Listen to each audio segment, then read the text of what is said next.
Assalamualaikum warahmatullahi wabarakatuh.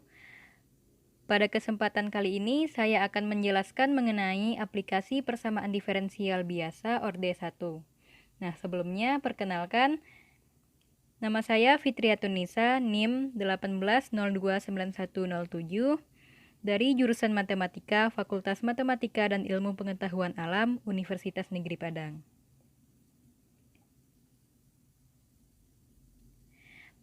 Baiklah, saya akan menjelaskan mengenai aplikasi persamaan diferensial ORD1 yang berkaitan dengan masalah penyebaran penyakit. Yang mana contoh kasusnya yaitu 5 ekor tikus dalam suatu populasi sebesar 500 yang stabil secara sengaja ditulari dengan suatu penyakit menular untuk menguji teori sebaran epidemik yang memperkirakan bahwa laju perubahan dalam populasi yang terinfeksi tersebut proporsional dengan hasil kali dari jumlah tikus yang tertular dengan jumlah tikus yang tidak tertular. Mengasumsikan bahwa teori tersebut benar, berapa lama waktu yang dibutuhkan sehingga setengah dari populasi tersebut menjadi tertular? Dari contoh kasus ini, kita dapat mengetahui bahwa pada awal jumlah tikus yang ditulari ada 5, yang dapat ditulis dengan N0 sama dengan 5.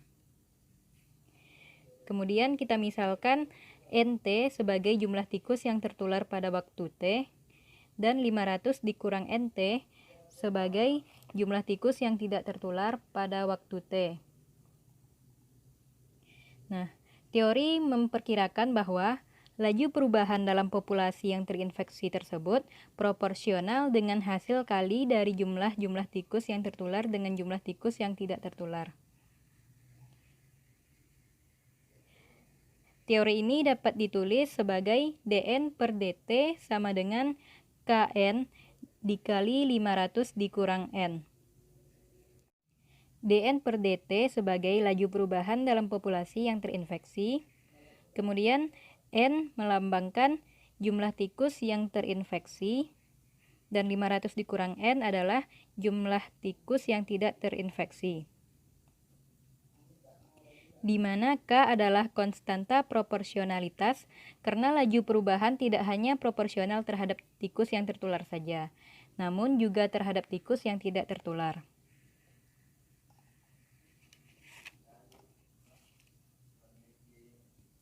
Dari teori tersebut, kita bisa mencari bentuk diferensialnya.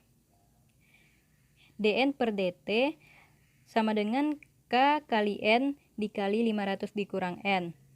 Bisa diubah bentuknya menjadi dN per N dikali 500 kurang N sama dengan K dikali dt. Bentuk dN per N dikali 500 kurang N bisa juga diubah menjadi 1 per N dikali 500 dikurang N dikali dN sama dengan K dt.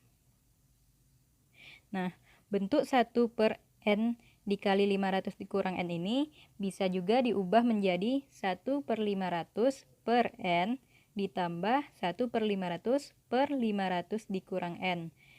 Yang mana jika dijumlahkan hasilnya akan sama dengan 1 per N dikali 500 dikurang N. Kemudian 1 per 500-nya dikeluarkan sehingga menjadi 1 per 500 dikali 1 per N tambah 1 per 500 dikurang N, dN sama dengan K dt. Nah, bentuk ini sudah menjadi bentuk persamaan diferensial biasa variabel terpisah. Selanjutnya kita cari solusinya.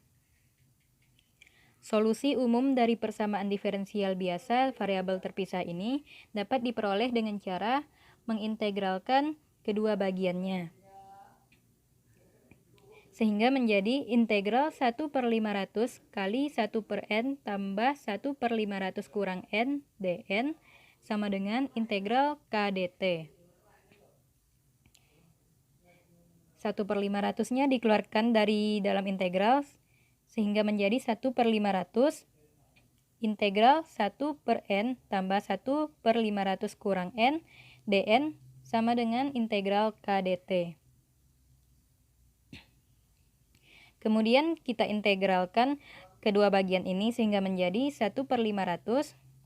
Integral dari 1/n adalah ln n, dan integral dari 1/500 dikurang n adalah negatif ln 500 dikurang n, yang mana bisa didapatkan dari pemisalan U sama dengan 500 dikurang n, sehingga didapatkan du sama dengan negatif dn, dan didapatkan juga dn sama dengan negatif du.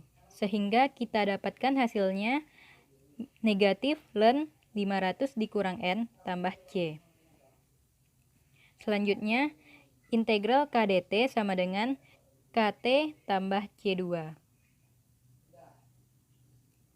Kemudian, bentuk ln n dikurang ln 500 kurang n ini bisa kita ubah menjadi bentuk ln n/500 dikurang n. Sehingga menjadi 1/500 dikali ln n/500 dikurang n sama dengan kt tambah c. Kemudian, kedua ruas kita kalikan dengan 500, sehingga 1/500 dikali 500 sama dengan 1, ln n/500 kurang n sama dengan 500 dikali kt tambah c. Kemudian kita jadikan e pangkat ln n/500 kurang n sehingga menghasilkan n/500 dikurang n, dan ruas kanannya juga e pangkat 500 dikali c tambah kt. Kemudian kita ubah bentuknya menjadi n/500 dikurang n sama dengan c dikali e pangkat 500 kt. Nah, bentuk ini adalah solusi umum dari persamaan diferensial biasa variabel terpisah kita tadi. Setelah mencari solusi umumnya, kita akan mencari solusi khususnya.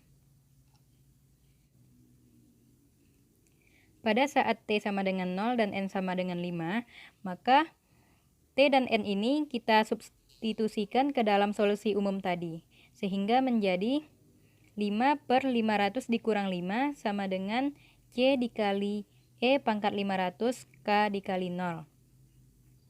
Sehingga menghasilkan 1/99 sama dengan c.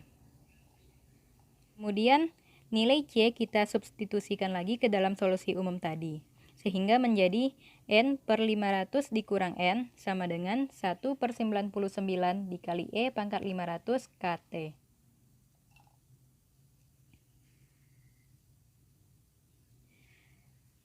Karena yang ditanya tadi adalah berapa lama waktu yang dibutuhkan sehingga setengah dari populasi tersebut menjadi tertular, berarti kita mencari nilai t ketika n sama dengan 250.